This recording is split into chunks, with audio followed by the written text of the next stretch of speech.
Hi everyone. We can start with the next part of the Staphylococcus aureus.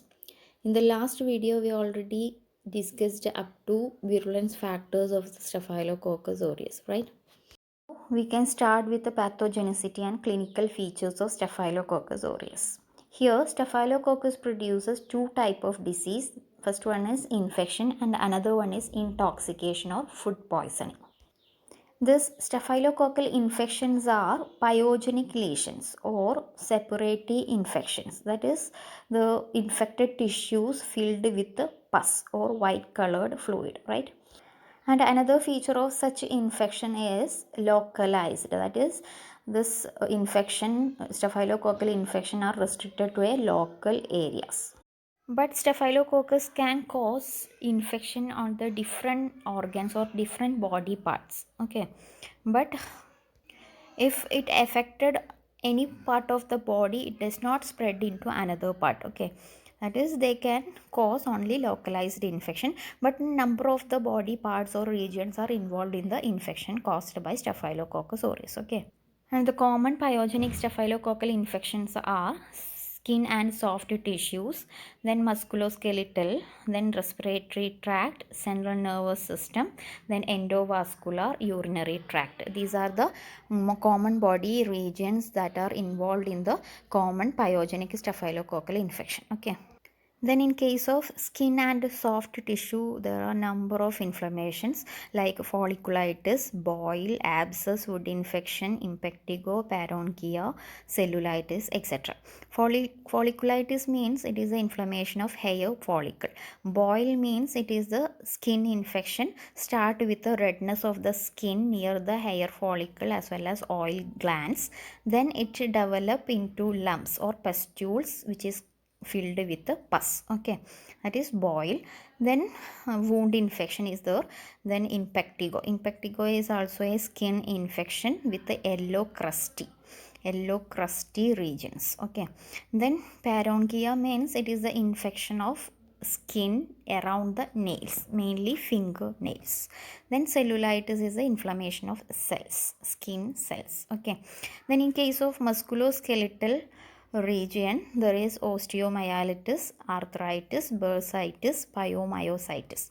Osteomyelitis means inflammation of bones. Okay, arthritis means it is the inflammation of joints. Bursitis means it is the inflammation of bursa. Bursa is the region or a fluid filled sac near the joints, that is known as bursa, and the inflammation of such bursa is known as bursitis. Okay, then pyomyositis, that is the inflammation of skeletal muscles. You already know that skeletal muscles means is the muscles used for movement. Okay, so such a skeletal muscle inflammation is known as pyomyositis. Then in case of respiratory tract, there is tonsillitis, pharyngitis, sinusitis, otitis, bronchopneumonia, lung abscess, empyema, pneumonia, etc. This tonsillitis is inflammation of tonsils. Pharyngitis means is the inflammation of pharynx. Then sinusitis is the inflammation of sinus. Then otitis means is the inflammation of ear. Then bronchopneumonia is there. Then lung abscess, that is lung inflammation is there. Then pyemia. Pyemia means it is the inflammation of pleural cavity. Pleural cavity is the sac-like structure surrounding the lungs. That is pleural cavity, and its inflammation is known as pyemia. Okay. Then according to central nervous system, the Staphylococcus aureus causes meningitis, abscess and thrombophlebitis. Meningitis is the inflammation of meninges. Abscess is there, that is inflammation of central nervous system is there. Then thrombophlebitis means it is the inflammation of veins that is passes through central nervous system. That is the thrombophlebitis. Okay. Then endovascular system, that is in the case of circulatory system, the Staphylococcus aureus causes bacteremia, septicemia, pyemia and endocarditis. Endocarditis means it is the inflammation of endocardium. Endocardium is the lining of the heart, right? This lining of the heart get inflamed when the staphylococcus get infected into circular system. Okay. Then another one is urinary tract. Staphylococci are uncommon in routine urinary tract infection, but they do cause infection in association with any instrumentation, that is medical treatment, and also with the diabetic patients. Okay, that's all about pyogenic infections caused by Staphylococcus aureus. Okay. Next type of disease caused by Staphylococcus aureus is intoxication. We simply called it as food poisoning. Intoxication is caused by bacterial toxin production either in the infected host or when we ingest preformed toxin. Okay. Then the common toxin mediated staphylococcal diseases are food poisoning, toxic shock syndrome, scalded skin syndrome. This food poisoning is caused by enterotoxin production by the Staphylococcus aureus in the infected tissues. Then TSST, that is toxic shock syndrome, toxin is responsible for toxic shock syndrome. Then exfoliative toxin is responsible for another toxin mediated disease known as scalded skin syndrome. Okay, we already discussed these three type of diseases in the last class. Okay, next we are going to discuss about epidemiology of Staphylococcus aureus. Okay, epidemiology mainly deals with any incident that related to infection or distribution of organisms or any other health factors. Okay, that are the main consideration or main concept of epidemiology. Okay. Here, staphylococcus are the primary parasites of human beings as well as animals. That is, staphylococcus can cause primary infection in human beings and animals, and in human beings they mainly causes infection in skin, skin glands, mucous membrane, etc. Okay, and the most common source of the infection, staphylococcal infection, are human patients, carriers, animals, as well as inanimate objects. But inanimate objects have been less important in case of transmission than human patients as well as carriers. Okay. And patients with superficial infection and respiratory infection act as a main sources of infection because they can release or disseminate large number of staphylococci into the environment. Okay, that is superficially infected patient. Superficial infection means skin infection or cutaneous infection. The superficially infected persons as well as respiratory tract infected patients can disseminate or release large amount of cocci into the environment. Hence, they are the most important source of staphylococcal infection. Okay. Then we already told that carriers also a source of infection, right? Here the carriers or a healthy carrier can carry staphylococcus in their nose, perineum, hair, etc. And this carriage also act as a source of infection from one person to another. Okay. Then staphylococcal carriage starts early in life. That is, at the time of birth itself, staphylococcus can colonize in our body, mainly in umbilical cords. Okay, such carriers are known as shedders. These shedders also act as a source of infection because they can disseminate or release large amount of cocci for prolonged period. Okay, then another source of infection is animals, right? This staphylococci may also come from infected domestic animals such as cow. So these are the sources of infection that transmit infection from one person to another. Then staphylococcal disease may follow endogenous or exogenous infection. That is, this source of infection may be outside or inside the body of the patient. Then another point is the mode of transmission. How the staphylococcal infection transmit from one person to another. That is mainly through contact, direct or indirect, and through fomites. As fomites may be a less important, but it also takes place through fomites, then by dust particles or by airborne droplets. Okay, these are the some modes of transmission of infection one from one person to another. Okay. Then we already discussed that the staphylococcus have ability to develop a resistant towards some antibiotics like penicillin, right? Here this staphylococcus aureus also have ability to produce or develop resistant towards penicillin. Such a strains causes hospital infection or outbreaks in hospitals, okay, and that strains are known as hospital strains, and they are resistant to all beta lactam antibiotics as well as other antimicrobial agents, okay. So we should take some control measures to prevent or avoid the outbreaks in hospitals, okay. That's all about epidemiology of staphylococcus aureus. Clear? Next is laboratory diagnosis of staphylococcus aureus, okay.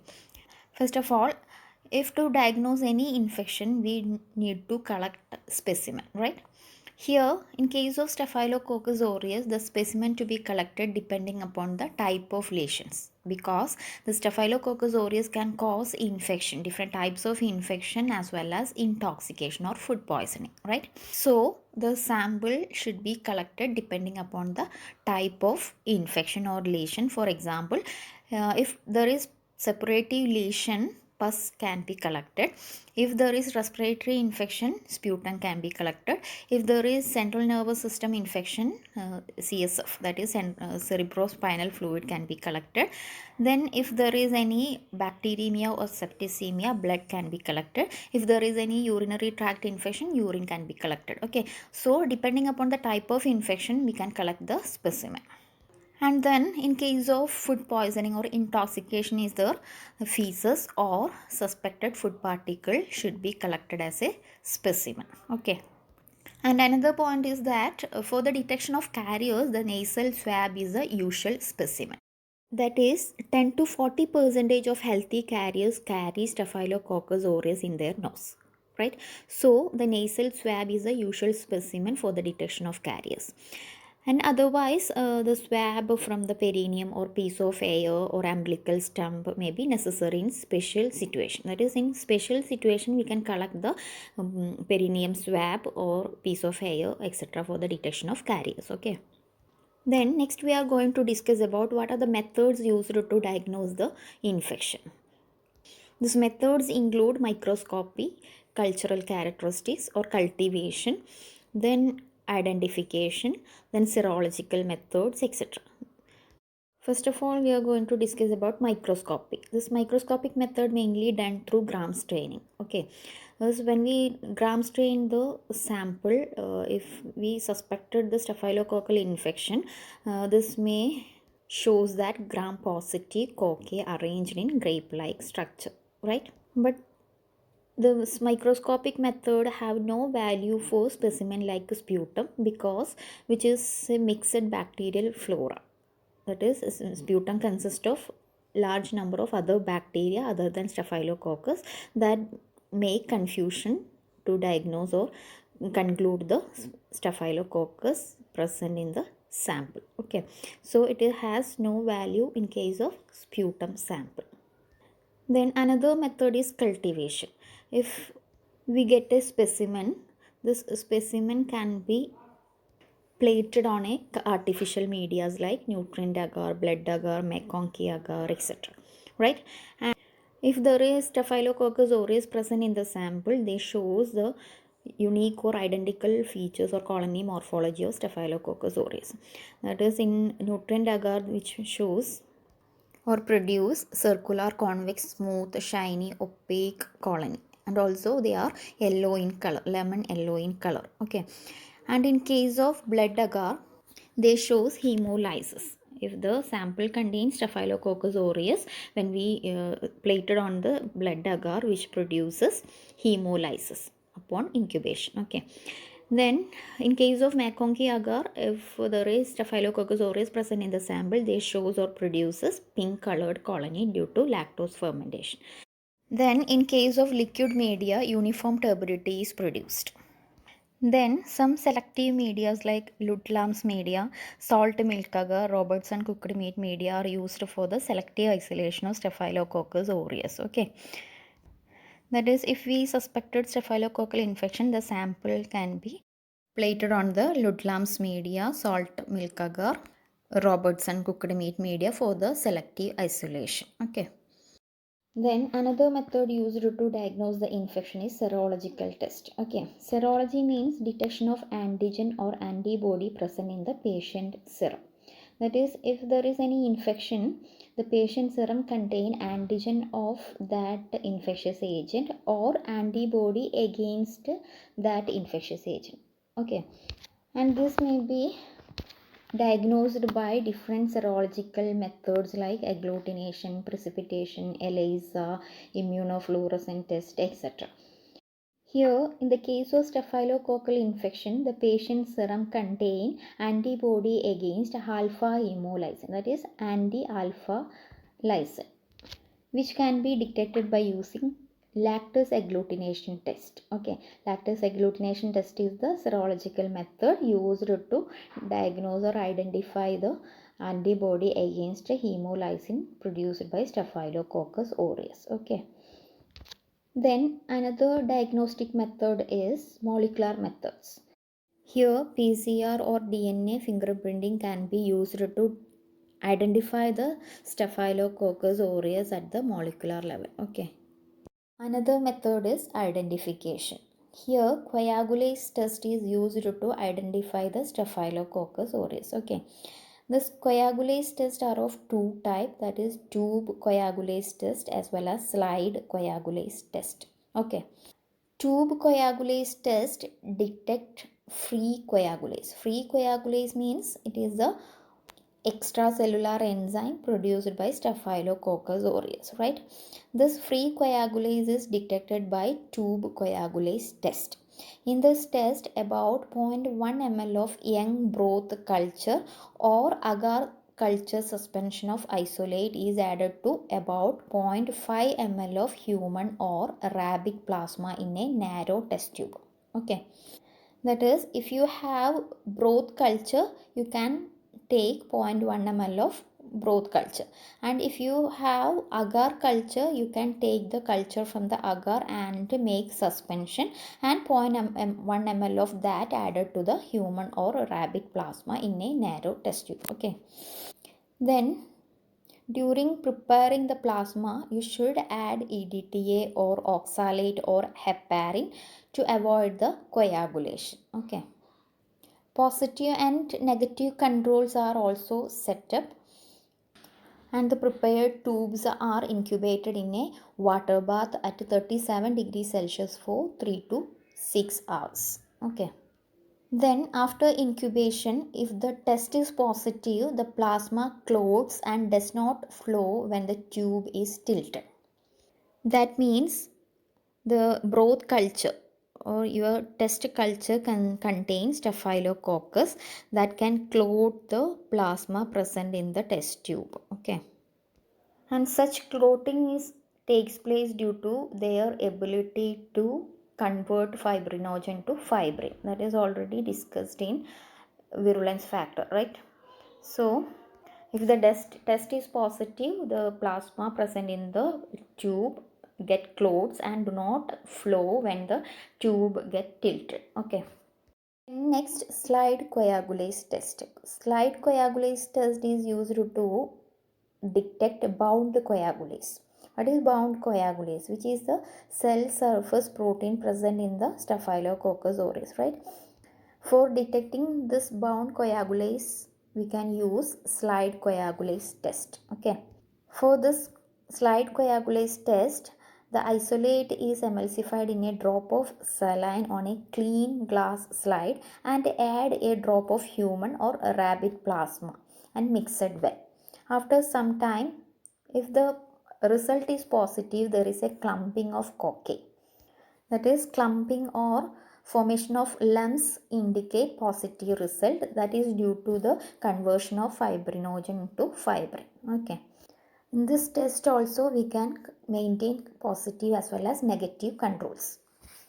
Next is about treatment. Before treatment, you have to perform antibiotic sensitivity test, which is necessary to guide the treatment. Okay. In case of Staphylococcus aureus, they have readily developed resistance towards many antibiotics, right? So this type of antibiotic sensitivity test is very important in case of Staphylococcus aureus. And while performing such type of antibiotic sensitivity test, we come to know that which type of antibiotic is sensitive or resistant towards staphylococcus aureus. Okay, and after that only we can decide which type of antibiotics can be used to treat the staphylococcal infection. Okay, and here benzyl penicillin is the most effective antibiotic if the strain is sensitive. And for life threatening staphylococcal infection, vancomycin is the drug of choice. And in case of mild superficial lesions, we can use bacitracin, chlorhexidine or mupirocin as a topical application. And for the treatment of carriers, the antibiotics like mupirocin and chlorhexidine may be possible. And if the carriers are resistant to such antibiotics like mupirocin and chlorhexidine, we can use rifampicin along with the other oral antibiotic. Okay. Next is about prophylaxis. That is how to control staphylococcal infection. Mainly the outbreak occur in the hospitals. Okay. First of all, we should isolate the patients with open staphylococcal lesions. Isolation is the main or most important prophylactic action. Then another one is the maintenance of aseptic condition so as to prevent iatrogenic as well as cross infection occur in the hospitals. Then early detection of infections in physicians, nurses, hospital staffs is another prophylactic action so as to avoid the outbreaks occur in the hospitals. Okay, that's all about prophylaxis.